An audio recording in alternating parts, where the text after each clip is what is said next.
नमस्कार साथियों, आप सभी का आपके अपने चैनल लर्न एंड शेयर में मैं मनीष पिवाल तहे दिल से स्वागत और अभिनंदन करता हूं। मेरे प्यारे साथियों, मेरे प्यारे विद्यार्थियों, मेरे शेर और शेरनी और मेरे काजू कतलियों, हो जाओ तैयार। और अब आपको होने वाला है सामाजिक विज्ञान से प्यार। तो हम लोग अध्याय 3 निर्धनता पढ़ चुके थे, शुरू कर दिया था हम लोगों ने। उसमें लेक्चर 1 लेक्चर 2 कर चुके और आज हमारा लेक्चर 3 है। तो आज जो हम लोग जानने जा रहे हैं वो ये है कि निर्धनता के कारण क्या क्या है। भाई किस कारण से भारत में इतनी निर्धनता हुई, इतनी गरीबी क्यों हुई, और उसको रोकने के लिए, उसे खत्म करने के लिए हमारी भारत सरकार ने क्या क्या कदम उठाए हैं, वो सब आज की वीडियो में हम लोग जानेंगे। और हमारी पूरी कोशिश रही है कि हम देश से क्या है गरीबी को दूर कर सके, क्योंकि गरीबी बहुत बुरी होती है और इतनी बुरी होती है कि इंसान को फांसी के फंदे तक पहुंचा देती है। तो आज जो हम लोग शुरू करने जा रहे हैं वो है अध्याय 3 का लेक्चर 3, और इसी के साथ क्या है जो आज हमारा चैप्टर है वो भी कंप्लीट हो जाएगा।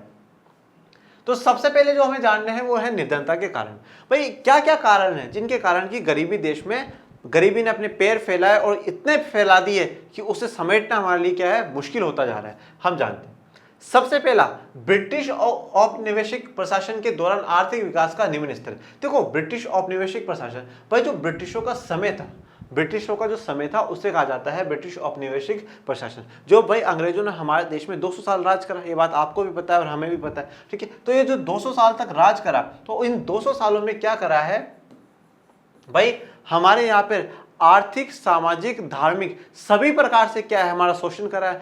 आर्थिक में भी क्या है भाई, यहाँ से हमारे अच्छे अच्छे सामान ले जाते थे और विदेशों में ले जाकर बेच देते थे, ठीक है। हमें यहाँ की कोई चीज़ खरीदने नहीं देते थे, अपने सामान बेचते थे। तो हमारा क्या आर्थिक शोषण करा है, और उससे क्या हुआ, धीरे धीरे बहुत ज़्यादा गरीबी हमारे देश में बढ़ गई।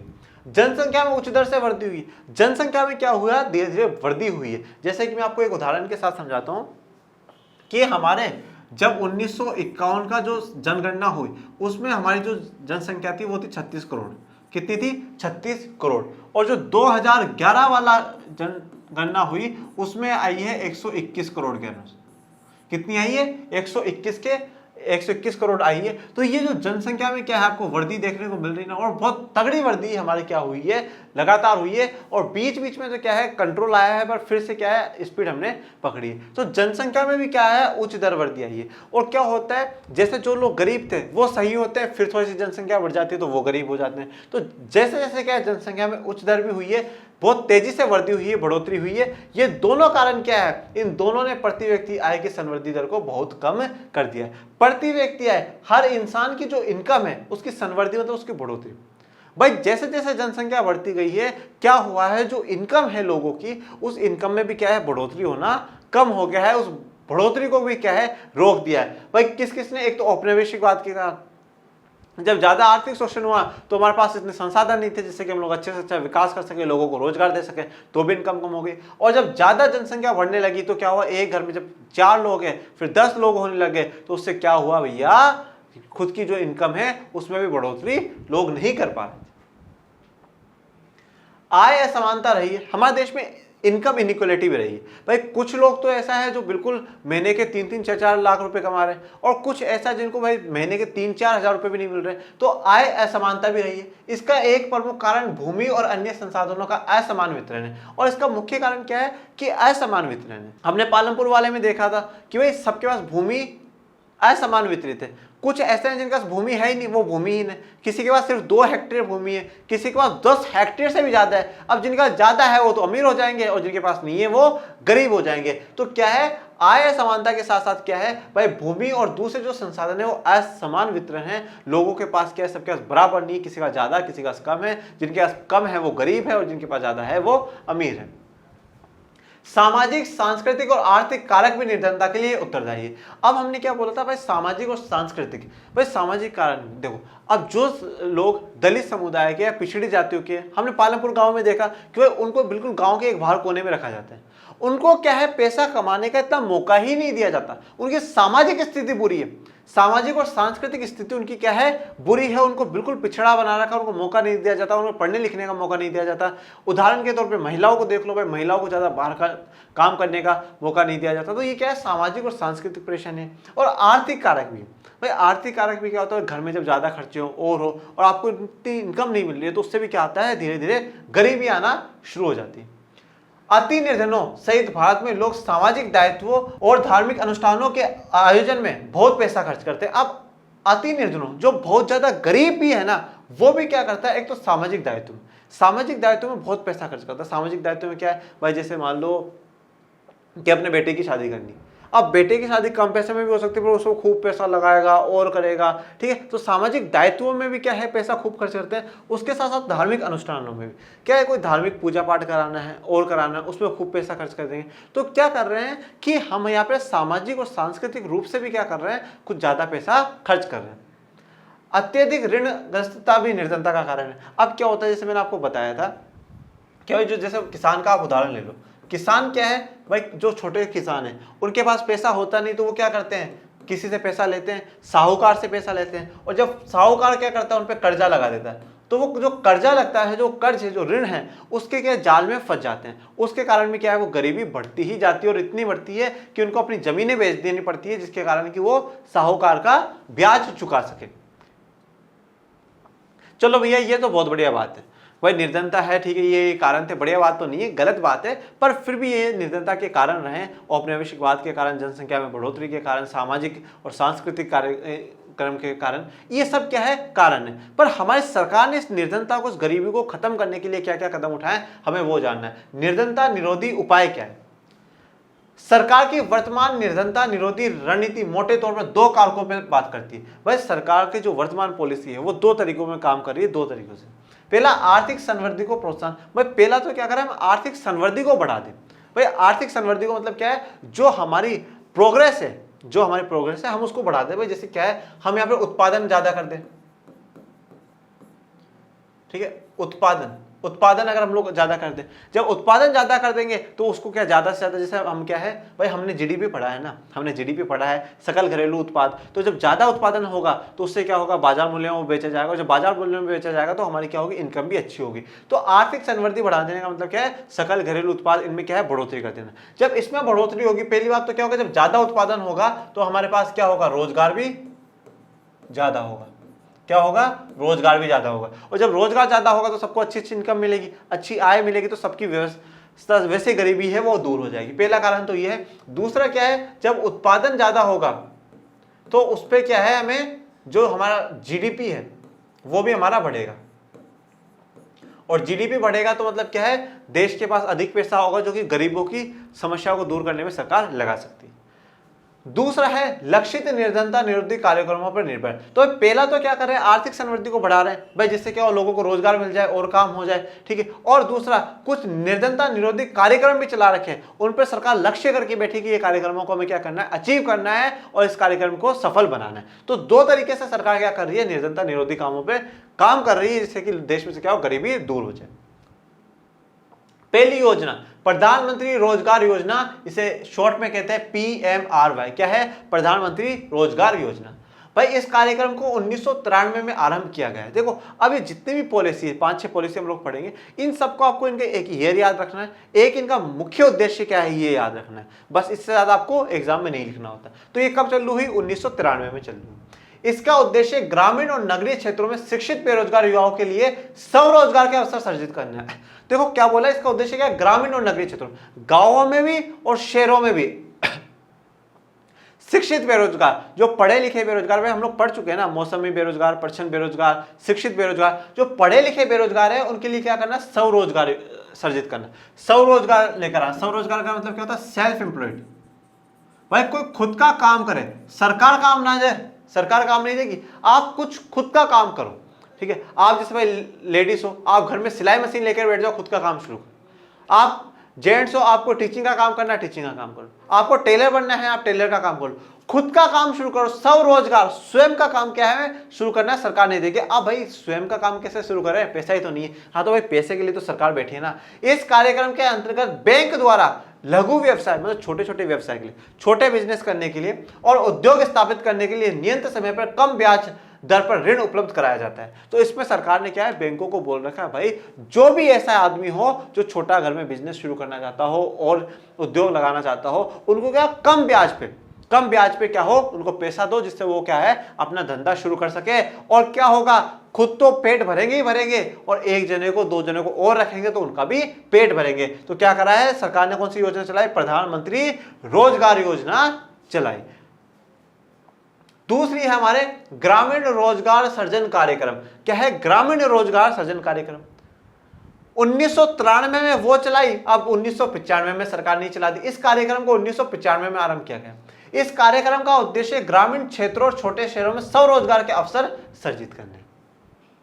देखो अब क्या है, अब आप पूछोगे सर दोनों में अंतर क्या है? अरे भाई वहां पे तो क्या था, गांव हो चाहे बड़ा नगर हो, शहर हो, कुछ भी हो, हर जगह सरकार की इच्छा क्या थी कि क्या हो, सब तक क्या है, स्वरोजगार का काम करें। अब यहाँ पे क्या करा गया है, ग्रामीण क्षेत्रों में जो छोटे छोटे शहर हैं, जो छोटे छोटे कस्बे, वहां पर भी क्या हो, स्वरोजगार के लिए, मतलब ये विशेष कर करके एक जगह के लिए सरकार ने ध्यान दिया है। 10वीं पंचवर्षीय योजना में इस कार्यक्रम के अंतर्गत 25 लाख नए रोजगार के अवसर सृजित करने का लक्ष्य रखा गया। मतलब 10वीं पंचवर्षीय योजना भाई 5 साल के लिए जो सरकार ने टारगेट करके रखा था, उसमें सरकार ने बोला था इस पंचवर्षीय योजना में, मतलब इन 5 सालों में हम लोग क्या करेंगे, 25 लाख नए रोजगार सृजित करेंगे। कैसे करेंगे? स्वरोजगार से करेंगे, सेल्फ एम्प्लॉयमेंट से करेंगे। उसके बाद है स्वर्ण जयंती ग्राम स्वरोजगार योजना। क्या है? स्वर्ण जयंती ग्राम स्वरोजगार योजना। इसे 1999 में आरंभ किया गया। इस कार्यक्रम का उद्देश्य सहायता प्राप्त निर्धन परिवारों को निर्धनता रेखा से ऊपर लाना। अब इसका क्या है कि भाई जो भी है गरीब है, उनको निर्धनता रेखा से ऊपर लाना ही इसका लक्ष्य है। इस लक्ष्य को प्राप्त करने के लिए स्वयं सहायता समूह को संगठित कर उन्हें बैंक ऋण और सरकारी अनुदान उपलब्ध कराना। देखो अब क्या है, गांव में क्या होने लगा, स्वयं सहायता समूह बनवाने लगे, सेल्फ हेल्प ग्रुप बनाने लगे। भाई आप क्या करो कि भाई 10 लोग हैं, 15 लोग हैं, आसपास के जुड़ जाओ, आप सब क्या है आसपास के जुड़ जाओ, और क्या या तो बैंकों से लोन ले लो। तो अब क्या एक पूरे ग्रुप को लोन देने में बैंक को भी आसानी होती है। अच्छा 10 लोग मिलकर के काम करोगे, ठीक है, ये पैसा ले लो। और उसके अलावा क्या होता है, जैसे जब वो 10 लोग जुड़ जाते हैं ना, तो जैसे भाई 200 रुपये मैंने जमा कर दी। वैसे विशेष करके इसमें महिलाएं ज़्यादा होती हैं, पर कोई भी हो सकता है। जैसे 200 रुपये मेरे पास महीने में, 200 रुपये मैं जमा करा दूंगा, 200 मैं जमा करा दूंगा। अगर उसमें 10 लोग भी है और सब 200 रुपये भी जमा कराते हैं, तो क्या है भैया, 20,000 रुपये महीने के हो जाते हैं। महीने के कितने हैं? 20,000 रुपये हो जाते हैं। जब कभी किसी को जरूरत पड़ी भाई उसको दे दी 20,000, और बोल दिया भाई हम इस पे क्या है 2% ब्याज के हिसाब से, 2% ब्याज के हिसाब से तू हमें दे देना। तो ये कितने हैं? 400 रुपये। तो 20,000 रुपये तो देगा ही देगा, उसके साथ हमें 400 रुपये और दे देना। किसको? स्वयं सहायता समूह वालों को। ये अपना एक ग्रुप बना करके काम करते हैं। फिर कभी और किसी को जरूरत पड़ी उसको पैसा दे दिया, फिर इस महीने में और किसी को जरूरत पड़ी उसका पैसा दे दिया। या क्या कर सकते हैं, ये सब लोग मिलकर के बैंक से पैसा ला सकते हैं, और ऐसे पैसा जोड़ जोड़ के बैंक की किस्तें चुका सकते हैं, बैंक को पैसा वापस लौटा सकते हैं। पर इससे क्या होगा, एक बार तो इनको बैंक से पैसा मिल जाएगा, अपना बिजनेस शुरू कर लेंगे, अपना काम धंधा शुरू कर लेंगे, और जिससे इनका क्या होगा, जीवन यापन अच्छा होगा, और यहाँ पर भी इनकम में बढ़ोतरी हो जाएगी। फिर है प्रधानमंत्री ग्रामोदय योजना। अब इसमें क्या है, इस कार्यक्रम को 2000 में आरंभ किया गया। 1993, फिर 95, फिर 99, फिर अब 2000।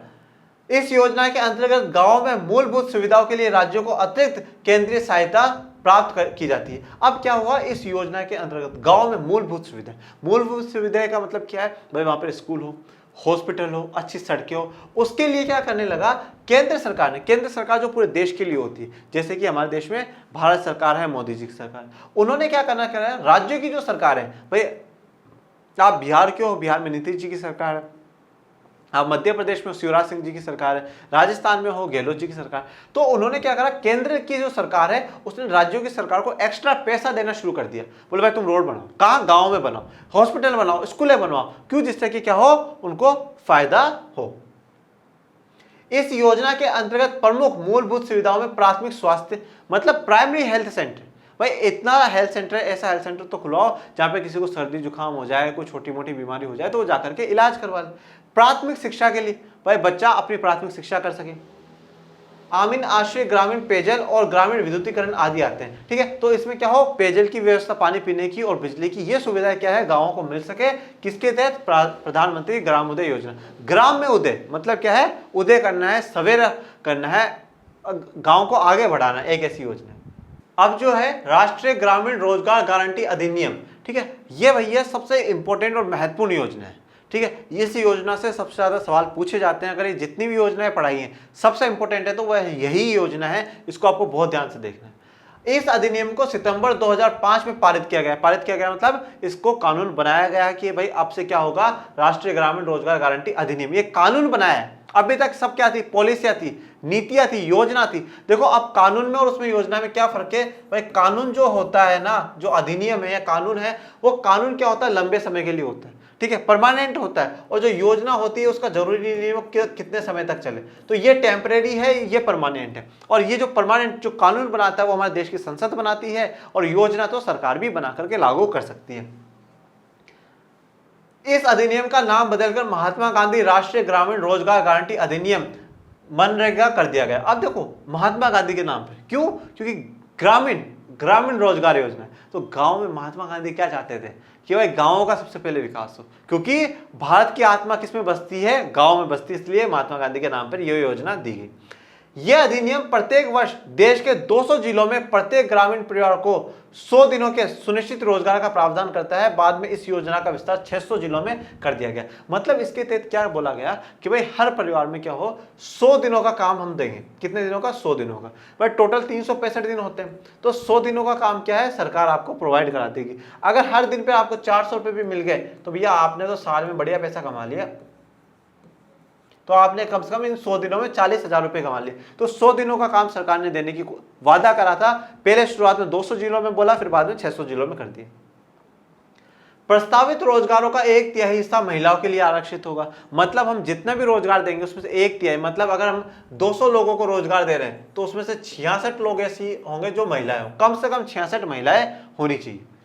केंद्र सरकार राष्ट्रीय रोजगार गारंटी कोष भी स्थापित करेगी। अब केंद्र सरकार ने क्या बोला, राष्ट्रीय रोजगार गारंटी कोष, मतलब हम लोग एक क्या है, फंड भी बनाएंगे जहां पे पैसा इकट्ठा करेंगे किनको, इनको देने के लिए। और इसी तरह राज्य सरकार भी योजनाओं के कार्यान्वयन के लिए राज्य रोजगार गारंटी कोष SEGF स्थापित करेगी। मतलब राज्य सरकारें भी क्या है, राज्य स्तर पे एक कोष बनाएगी जिसमें क्या हो, ये काम अच्छे से हो सके, लोगों को अच्छे से पैसा मिल सके, उसके लिए अलग से पैसा रख करके उनको देने की कोशिश करेगी।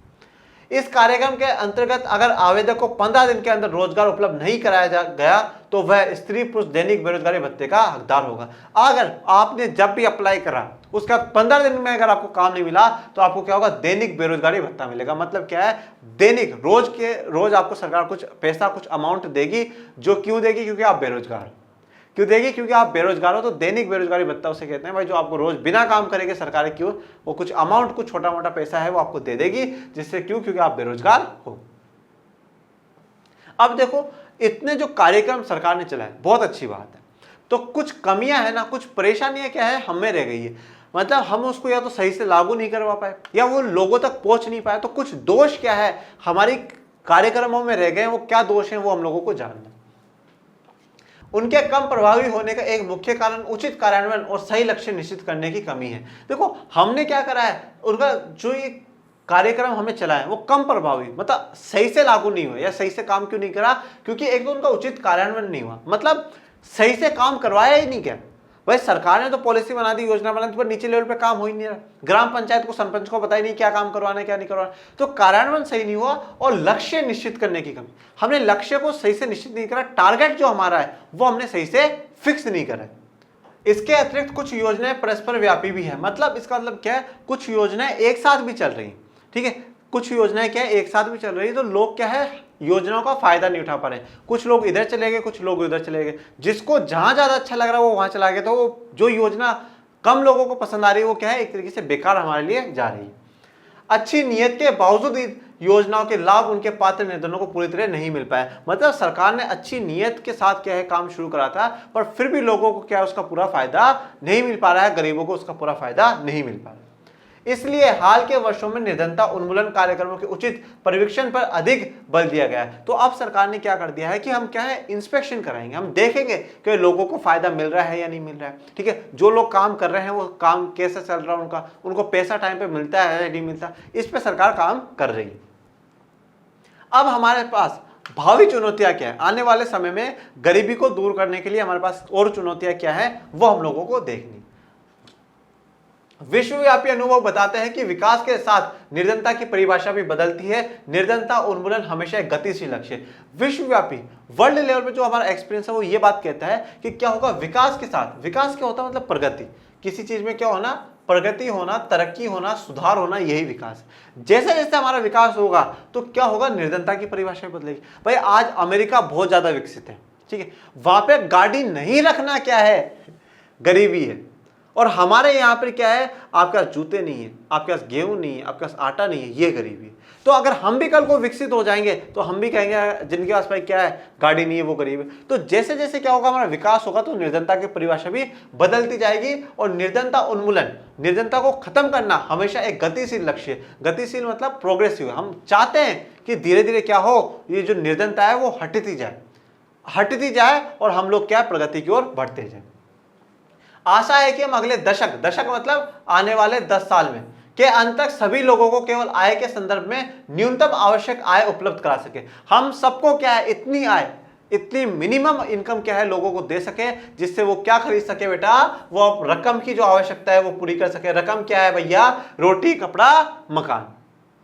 सभी को स्वास्थ्य सेवाएं, शिक्षा और रोजगार सुरक्षा उपलब्ध कराना। ठीक है, हम क्या चाहते हैं भाई, सबको अच्छे से अच्छी स्वास्थ्य सेवा मिले। सबको क्या है, सबके गांव में हॉस्पिटल हो, प्राथमिक स्वास्थ्य केंद्र हो, एजुकेशन के लिए स्कूल हो, सबको रोजगार मिले, ये सारी सेवाएं उपलब्ध कराना चाहते हैं। लैंगिक समता, भाई लैंगिक समता, लड़का अगर काम करा तो लड़की भी करे, लड़का पढ़ रहा तो लड़की भी पढ़े, दोनों को बराबरी मिलनी चाहिए। तथा निर्धनों का सम्मान जैसी बड़ी चुनौतियां हमारे लक्ष्य होंगी, ये और भी बड़े काम होंगे। और निर्धनों को क्या मिले, सम्मान मिले, रेस्पेक्ट मिले हमारे समाज में, ये क्या हमारे लिए बहुत बड़ी चुनौतियां हैं और इन पर आगे सरकार काम करेगी।